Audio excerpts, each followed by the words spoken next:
Takže já vám děkuji za nástup a dostali jsme se k celkovému vyhodnocení této soutěže.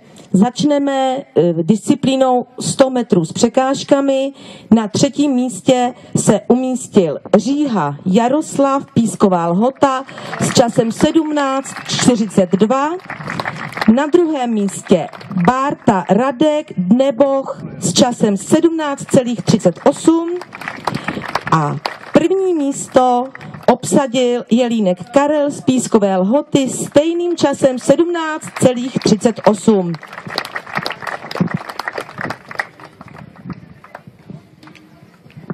Ceny a medaile předává krajský starosta pan Páv, jeho náměstek Oldřich Lacina a starosta Rakovníka, toho nevidím, tak prej ne.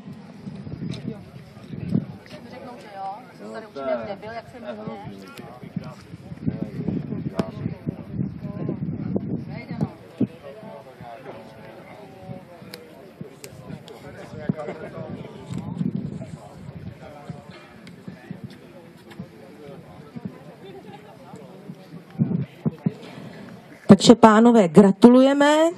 Chce to velký potlesk za vaše nádherné výsledky. A nyní si vyhodnotíme 3 nejlepší štafety. Takže na 3. místě se umístila štafeta Dneboch. Prosím tu čtveřici, která se o to zasloužila. 2. místo obsadila štafeta z Pískové Lhoty. A 1. místo Chážovice.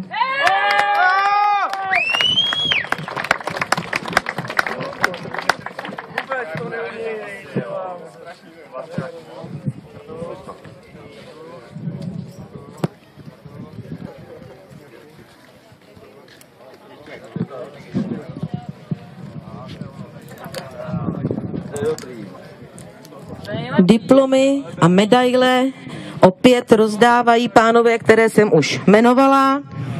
A já vám ještě řeknu, než budou soutěžící vyznamenaní, že 3. místo s časem 61,60, to jsem zapomněla říct. Na 2. místě byla štafeta 61,15 a 1. místo 60,99. Takže vidíte, že rozdíl je minimální.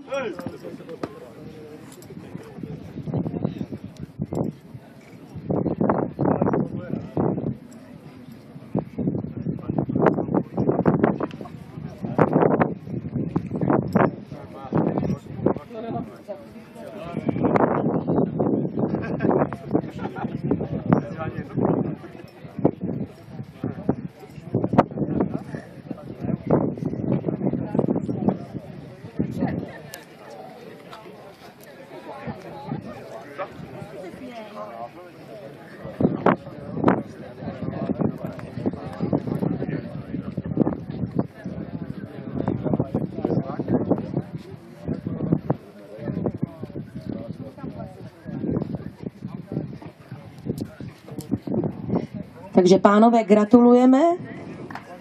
Zařaďte se. No a ještě si vyhodnotíme královskou disciplínu, tam pouze to 1. místo a to bylo s časem 27,44. A kdo tento čas měl? No Chážovice.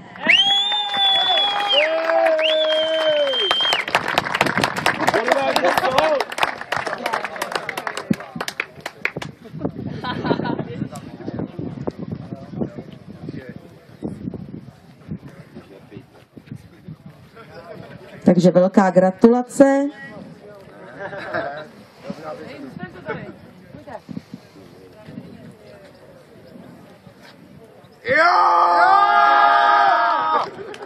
Krásný.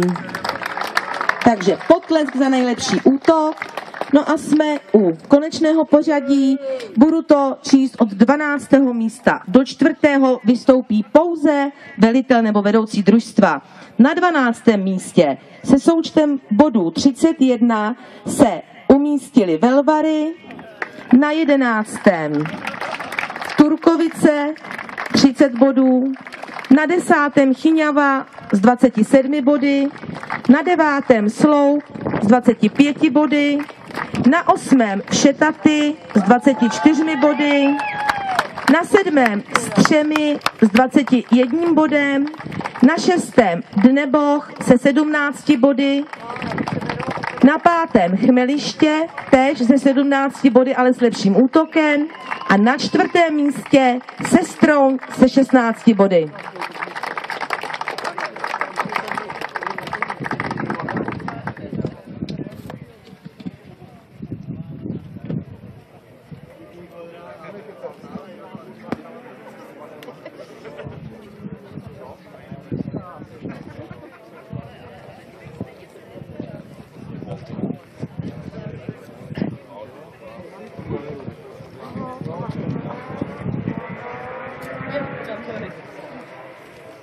Vy tady asi budete muset pak jít pryč, teda, pokud takhle chtějí, že budou tam. Kvůli banerům, jako ještě nějak. Ne, ty první 3. Na týma pohára, protože to nedostanou. Tam nalezlo, tam budou dekorovat. Tak to teda tak pochopá. Jo. Tam na vlastně.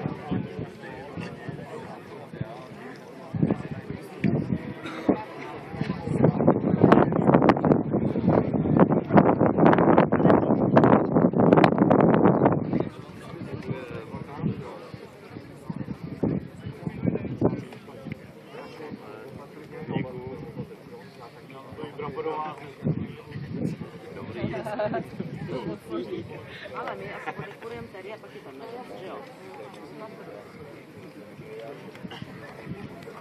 Mám nahled na stupínek kvůli... Takže pánové, děkujeme, zařaďte se, gratulujeme.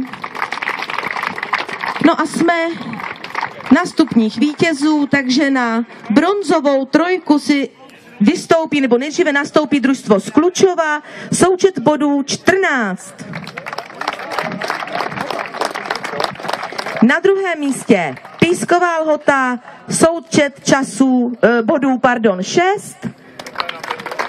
A na prvním místě Chářovice, součet bodů také 6, ale lepší požární útok.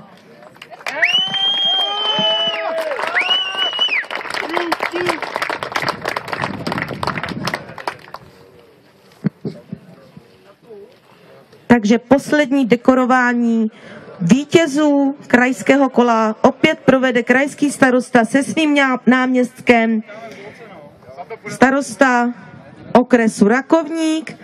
A já vás, pánové, poprosím, až budete odekorováni, tak nám nikam neutíkejte a vystoupíte si na stupně vítězů kvůli focení.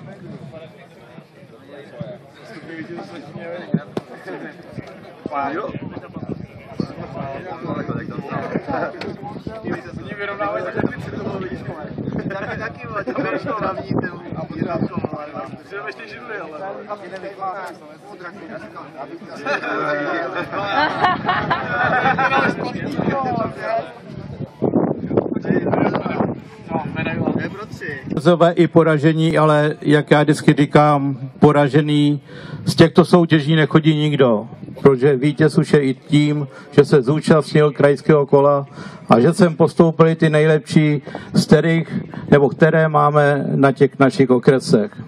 Já vám všem děkuji za sportovní přístup k dnešnímu sportovnímu dnu. Věřím, že jste odvedli ty nejlepší výsledky a samozřejmě, že to někomu i nevyšlo, ale to je i o trochu toho sportovního štěstí. Vítězům i ti, kteří jsou na stříbrném pozici, děkuji, že budou nás dobře reprezentovat na mistrovství České republiky. Letos to máme v kraji, v Mladé Boleslavi, poslední víkend v srpnu, takže i tam jim přeju hodně úspěchu do toho, aby vlastně byli co nejúspěšnější a takhle nás reprezentovali celý Středočeský kraj a vlastně Středočeské hasiče. Ještě se chci zeptat, všichni jste nahlásili případný úrazy, který jste utrpěli, aby jsme vlastně věděli, jak jsme na tom a jak to dopadlo?